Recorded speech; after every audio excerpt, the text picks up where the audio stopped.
ते येणार, कुणीतरी येतेनच. आम्ही बी येणार, पुन्हा उपोषण करणार. आम्ही सोडणार नाहीत. बहुतेक अशी शक्यता आहे मुंबईतसुद्धा आमरण उपोषण होऊ शकतं. मुंबईतसुद्धा होऊ शकतं. सामूहिकता फायनल आहे आमचं की आंतरवालीतच सामूहिक उपोषण करायचं. घराघरातले मराठी हे आंतरवालीतच येणार आहेत. ते सामूहिक उपोषण दादा तुम्ही म्हणत पण मुंबईतसुद्धा होऊ शकतं. देवेंद्र फडणवीसांनीच आरक्षणाची वाट लावली असं तुम्ही मागच्या उपोषणाच्या वेळेस अनेकदा म्हणतात. तेच मुख्यमंत्री होण्याची शक्यता पुन्हा एकदा बदलत आहे. ते जर मुख्यमंत्री झाले तर पुन्हा आरक्षणाची वाटचाल कशा पद्धतीने असणार आहे सगळे? कोणी आलं तरी मराठ्यांपेक्षा मोठं कोणी नाही आहे राज्यात. कोणी पण येऊ दे, आम्ही सज्ज आहेत ना. कोणी पण येऊ दे, आरक्षण घेणार ओबीसीतूनच. पुऱ्या महाराष्ट्रातल्या मराठा आरक्षणात 100% गेल्याशिवाय मी हटत नाही. म्हणून तर सामूहिक आमरण उपोषण आंतरवालीला लावलं आहे आम्ही. हे फायनल आहे आमचं. पण मराठ्यांचा बी लय आग्रह आहे. मुंबई एखाद्याच मुंबईसुद्धा होऊ शकते. दादा, अनेक आमदार हे नूतन मराठा समाजाचे झालेले आहेत. त्यांना काय नेमक्या सूचना असतील किंवा कशा पद्धतीने त्यांनी वागलं पाहिजे, काय सांगाल? त्यांनाच नाही, नुसते मराठ्यांचेच नाही तर सगळेच ओबीसीसुद्धा मराठ्यांनी निवडून दिलेत. त्यांना सगळ्यांनाच मराठा आरक्षणाचा विषय मांडावा लागेल नसता रस्त्यावर मराठी फिरून देणार नाहीत. कारण तुमचे लेकरं आता मोठे झाले, तुम्ही आमदार झालात, मंत्री झालात.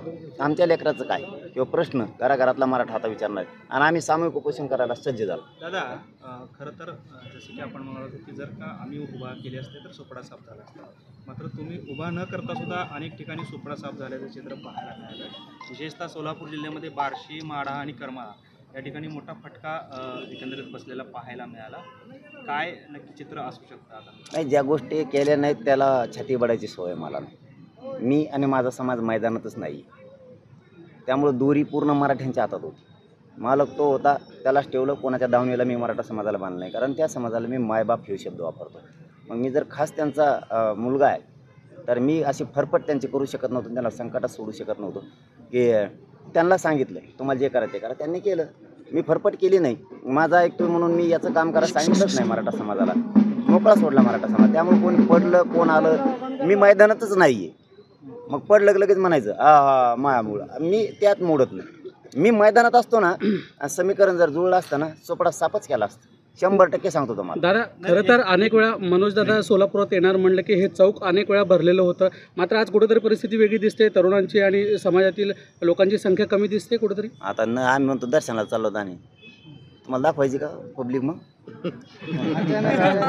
अचानक हे बघा, हे काहीच नियोजित नाही आहे. पंढरपूरला दर्शन आणि आई तुळजाभवानीचे दर्शन दोनच गोष्टी आहेत. मी कधी नाही खोटं बोलतो, पत्रकारात नाही बोलत बा. आपलं सत्य आहे. मी नाही बोलत कधी. कारण आमच्यासाठी पत्रकार बांधवांनी एवढा जीव तोडलेला आहे या गोरगरिबाचा प्रश्न मार्गी लावा म्हणून. आणि मी ते तोंड चटक्या नाही आहे. तोंडापुरतं आलं की गोड बोलायचं. खरोखरच मराठ्याची इतकी ताकद यांनी पण लावली होती. त्याच्यामुळे मी यांना खोटं बोलत नाही. निवेदन करायचं मी सांगितलं मी फक्त दर्शनाला जाणार एवढंच सांगितलं होतं. अहो बाबा इतके आले की मग गाड्या आवरू आता शिकते परेशान झालो होतो आम्ही. 6-7 किलोमीटरवरती गाड्या होत्या. इतके लोक आले. इथं नुसता ट्रेलर बी नाही आणखी लय मजा येणार. पुढं नुसतं आरक्षण देऊ नका म्हणा, का कचका टाकायचं.